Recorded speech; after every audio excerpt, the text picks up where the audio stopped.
Assalamualaikum warahmatullahi wabarakatuh. Kembali lagi dengan saya Cini Hidayati dalam video pembelajaran komunikasi organisasi bersama Bapak Dr. Hanif Al-Kadri. Nah, saya berasal dari program studi administrasi pendidikan dengan NIM 20002078. Fakultas Ilmu Pendidikan, Universitas Negeri Padang. Nah, seperti biasa, tiap minggu kita akan membuat video pembelajaran seperti saat sekarang. Nah, pada video pembelajaran kali ini, kita akan membahas mengenai komunikasi publik dalam organisasi. Yang pertama yang akan kita bahas di sini yaitu pengertian komunikasi publik atau pertukaran pesan.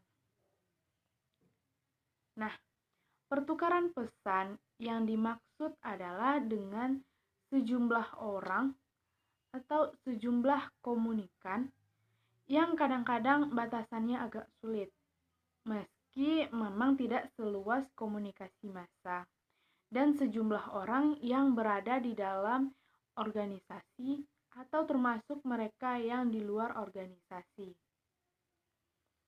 Dan juga komunikasi publik bisa dilakukan melalui tatap muka maupun melalui media. Nah, yang jelas komunikasi publik ini tipenya adalah sebagai monologikal, karena hanya seorang yang terlibat dalam mengirimkan pesan kepada mereka-mereka yang disebut sebagai publik. Artinya, karena komunikator yang dijadikan sumber adalah satu pihak atau orang yang terlibat.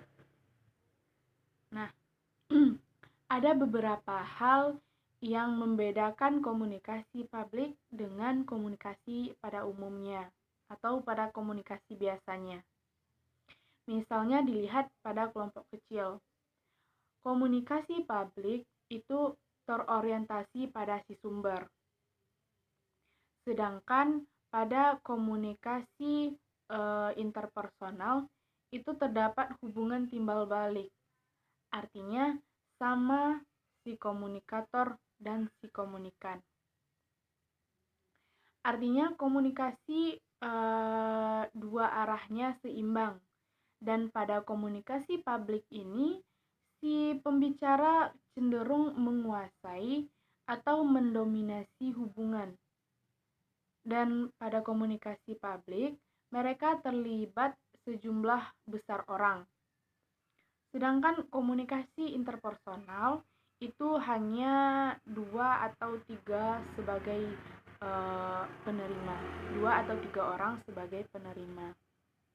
Nah, perbedaan yang paling jelas adalah memang komunikasi publik kurang melihat adanya interaksi langsung antar kedua belah pihak, sehingga seakan-akan si pendengar lebih hanya berfungsi sebagai si penerima saja. Semakin banyaknya jumlah, maka orientasi terjadinya feedback secara langsung itu semakin kecil. Nah, perbedaan selanjutnya adalah bahasa. Bahasa yang digunakan dalam komunikasi publik itu jauh lebih umum dibandingkan komunikasi interpersonal. Nah, pembahasan kita yang kedua yaitu mengenai tujuan komunikasi publik. Secara umum, komunikasi publik dilakukan sebagian besar lembaga oleh perusahaan adalah dalam rangka memberikan informasi kepada sejumlah besar orang atau sejumlah masyarakat yang disebut sebagai publik mengenai organisasi. Misalnya mengenai aktivitas-aktivitas lembaga atau perusahaan, termasuk produk dan hasil produksi dari organisasi yang akan diketahui publik. Juga memiliki tujuan untuk menjalin hubungan antara organisasi dengan masyarakat atau dengan mereka yang ada di luar organisasi. Dan komunikasi publik ini juga digunakan untuk memberikan hiburan kepada semua orang yang dikenai dampak akan hadirnya lembaga atau organisasi kita di tengah-tengah mereka.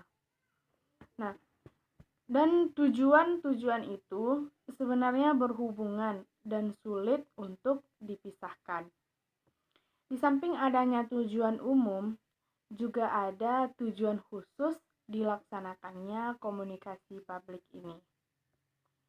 Dan tujuan-tujuan khusus ini dinyatakan dengan pernyataan-pernyataan komunikasi yang akan disampaikan secara langsung. Nah, organisasi dengan sistem terbuka akan terlibat langsung, suka atau tidak suka, terutama ke badan atau lembaga lain yang akan berpengaruh terhadap organisasi itu sendiri. Jadi, mau tidak mau, hubungan ini harus dibina secara baik. Nah, sekarang kebanyakan organisasi atau perusahaan penting untuk mengadakan bagian hubungan masyarakat dalam organisasinya untuk menangani berbagai macam kasus atau persoalan terkait dengan masalah promosi produk yang mereka jalankan, dan termasuk persoalan yang dianggap terlalu sepele dalam dharma wisata. Nah, kebanyakan organisasi sudah menyadari persoalan ini. Pentingnya komunikasi publik memiliki berbagai macam program yang seharusnya direncanakan dan didesain sedemikian rupa sejak dari awal.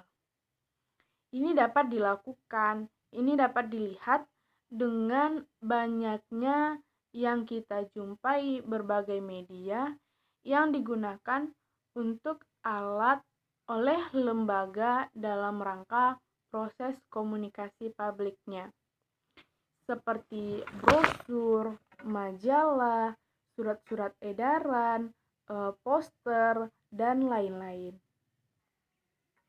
Nah, pengertiannya udah kita bahas, tujuannya juga udah. Nah, selanjutnya yang ketiga yang akan kita bahas yaitu mengenai langkah-langkah persiapan komunikasi publik. Secara umum, yang namanya komunikasi publik, karena dia lebih kecil bentuk interaksinya, sehingga sebagian besarnya bentuk komunikasi publik ini adalah presentasi. Nah, langkah-langkah yang mesti dilakukan secara garis besar sebuah komunikasi presentasi publik berdasarkan analisis pendengar. Jadi, orientasi-orientasi dari komunikasi publik harus berdasarkan orientasi pendengar. Yang pertama yaitu si komunikator sudah harus menentukan dengan seksama siapa yang menjadi pendengarnya. Jadi si pembicara harus menjawab pertanyaan ini sebelum ia mengumpulkan bagaimana data atau presentasi untuk materi yang akan disampaikan. Nah, pembicara hendaknya mempelajari berbagai macam cara dan berbagai macam latar belakang mereka, termasuk latar belakang demografis dan psikologi mereka. Kemudian barulah si komunikator memilih topik yang diduga akan disukai pendengar. Untuk mengetahui informasi lebih banyak tentang pendengar, si sumber bisa melakukan interview awal dengan beberapa orang yang mengetahui atau yang mengenali si pendengar kita. Jadi, si pembicara atau si komunikator yang dipilih harus punya data untuk mengumpulkan data si pendengarnya atau data si publiknya gitu. Dengan mengenali si pendengar, dengan mengenali karakteristik mereka, maka kita bisa masuk dengan strategi yang mungkin cocok dengan mereka. Karena kata pepatah, tak kenal maka tak sayang maka tak cinta. Nah, si pembicara seharusnya punya si pembicara seharusnya punya tulisan atau justru menulis paper terkait dari posisi-posisinya yang akan menjelaskan reaksi pendengar terhadap analisis-analisis tertulis yang sudah punya pengalaman banyak. Tapi paling tidak ini perlu dianalisis tertulis sehingga kita tahu dalam prospek ini kita harus melakukan apa, dalam kondisi ini kita akan masuk dalam hal seperti apa. Nah, langkah-langkah yang terakhir yang mesti kita perhatikan yaitu berdasarkan informasi pada apa yang kita tuliskan itu dari sumber-sumber yang kita peroleh. Jadi hendaknya kita punya garis-garis atau membuat garis-garis atau poin-poin dari konten yang akan diperbincangkan. Karena semua orientasi ada di komunikator. Karena memang tingkat reaksi saling TikTok komunikasi itu tidak akan terjadi. Nah, untuk mencapai ke tahap efektifnya komunikasi sangat ditentukan oleh siapa komunikatornya. Jadi kalau komunikatornya orang yang telah terbiasa tahu persis dengan siapa dia berhadapan, pesan yang akan dia sampaikan, bagaimana cara penyampaiannya, waktunya, tempatnya, kondisinya, keadaannya, semua masuk dalam literasi berpikirnya untuk kemudian dia melakukan strategi khusus. Maka semakin baiklah persiapan. Karena yang kita hadapi bukan satu orang, tapi sejumlah orang dengan berbagai macam karakteristik yang berbeda. Maka semakin Anda kenal dengan kondisi-kondisi ini, dengan calon-calon publik yang menjadi target komunikasi Anda, semakin mempermudah Anda melakukan presentasi atau melakukan komunikasi publik dengan mereka. Nah, pembicara dalam konteks ini bertanggung jawab memberikan presentasi yang berharga, yang punya nilai. Dan areal ini memungkinkan atau memaksa si pembicara untuk bertanggung jawab menyampaikan presentasinya, menyampaikan ide-idenya, informasi seefektif mungkin.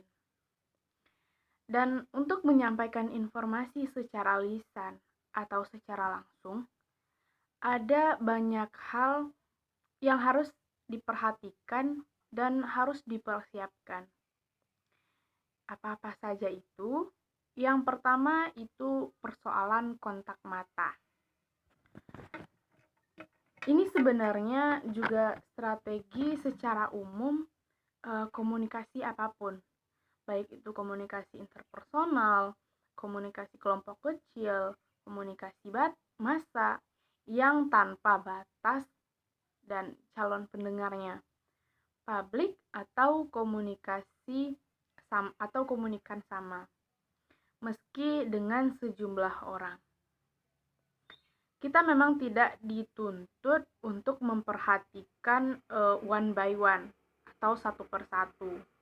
Tetapi kontak mata ini merupakan bentuk interaksi kita dengan mereka. Jadi kontak mata ini adalah teknik komunikasi nonverbal, sehingga memang dimanfaatkan di seluruh bentuk komunikasi demi mencapai titik klimaks dari komunikasi efektif yang kita inginkan. Nah, salah satu bentuk komunikasi nonverbal yang kita manfaatkan melalui kontak mata ini sangat membantu sebenarnya. Membantu kita sebagai pembicara dalam menjelaskan berbagai macam ide kepada si pendengar untuk menyampaikan bahwa inilah pentingnya gitu ha. Inilah perlunya. Nah, melalui kontak mata ada sesuatu yang kita sampaikan. Itu akan berbeda ketika mata kita tidak berbicara sama sekali. Di samping mempunyai kekuasaan yang membujuk, mata ini juga membantu kita untuk menjaga perhatian mereka. Secara psikologi, seseorang itu mempunyai batas untuk fokus dalam mendengarkan seseorang. Apalagi ketika yang menjadi pembicaraan tidak terlalu menarik. Apakah menarik dari sisi tampilan, dari sisi voice, apalagi menarik tidaknya tergantung pada poin-poin yang dibicarakan atau poin-poin yang disampaikan. Jadi kontak mata bisa menjaga perhatian pendengar pada saat kapan kita masih break, kemudian memberikan satu konteks tertentu untuk mengairkan kembali agar keadaan tetap enak dan komunikasi masih aman. Nah, seorang pembicara yang berhasil seharusnya memang harus menjaga, dan ini memang menjadi hukum komunikasi, yaitu menjaga kontak mata dengan pendengarnya. Dan untuk mendapatkan hubungan dengan komunikasi, si pembicara harus menjaga kontak mata langsung dengan pendengar.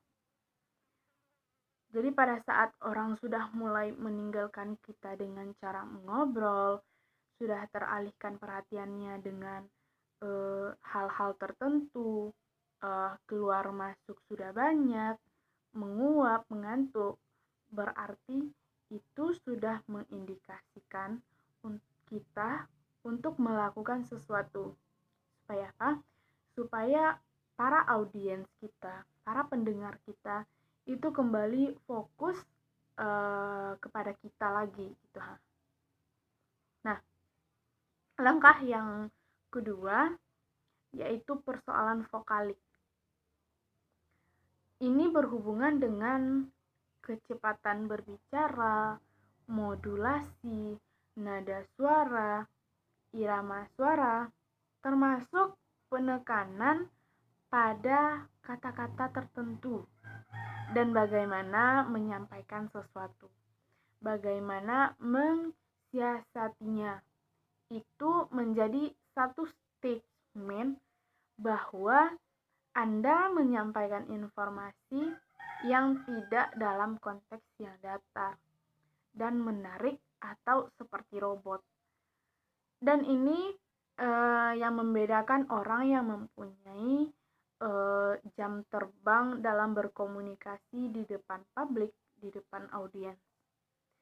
Kemampuan public speaking melalui vokalik dengan suara yang enak, dengan ketepatan berbicara yang tepat, dengan nada dan irama yang enak. Jadi semakin tinggi jam terbang seseorang, maka semakin nyaman kita mendengarkan apa yang mereka sampaikan. Nah, langkah yang ketiga yang harus kita perhatikan yaitu persoalan ketepatan. Kadang-kadang satu presentasi yang disampaikan seseorang dalam situasi informal misalnya, atau dalam suasana rileks. Nah, maka penyampaian presentasi disampaikan berdasarkan situasi tersebut. Begitu juga sebaliknya. Jam-jam yang sulit, jam makan siang barangkali, orang tidak bisa menikmati makan siangnya dan mengantuk pada jam-jam tertentu. Jadi tuntunan presentasi pada jam-jam kritis itu 2 kali lipat menggunakan strategi penyampaian sebuah presentasi. Kita cenderung melupakan hal tersebut, apalagi baru pemula. Kebiasaannya itu hanya fokus pada bagaimana inti dari konten presentasi kita saja. Nah, tanpa memikirkan audiens dalam kondisi apa.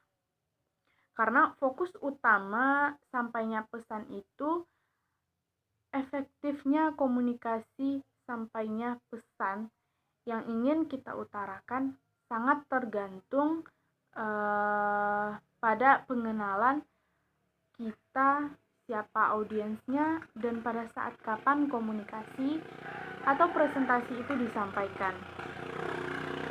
Nah, semuanya memberikan pengaruh satu sama lain. Artinya, banyak yang harus dipersiapkan.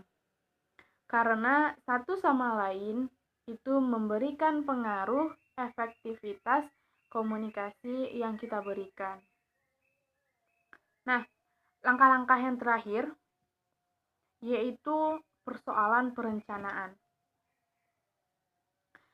Kunci strategi yang terbaik dalam komunikasi adalah mendesain rencana komunikasi ini secara tepat dan detail. Jadi, sebelum komunikasi kita harus merencanakan perencanaan yang matang.